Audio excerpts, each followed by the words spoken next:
કૂવાનો ઢગલો છે અને આપણું વાડીનું ફ્રીજ છે. સવારે આવ્યા હતા ત્યારે બરફ લઈને આવ્યા હતા ને સવારે દાટી દીધો હતો 8 વાગે.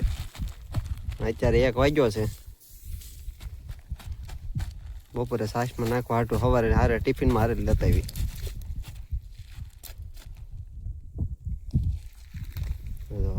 બે ડબલા છે બરફના, આગળ બતાવ્યું તમને.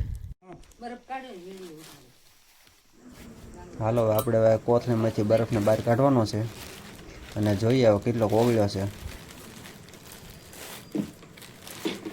કોથળીની અંદર આવી રીતે કપડું વીંટી અને પછી બરફ આપણે દાટી દીધો હતો અને જુઓ ત્યાં બેમાં બરફ કેટલો છે. હજી આપણે બરફ દાટ્યો તો એની 6 કલાક થઈ ગઈ છે. 6 કલાકમાં હજી 10 થી 15% જ બરફ ઓગળ્યો છે. બાકી એમનેમ છે. આવી રીતે તમારે ઘરે ફ્રીજમાં કદાચ મૂક્યો હોય તોય ન રહે.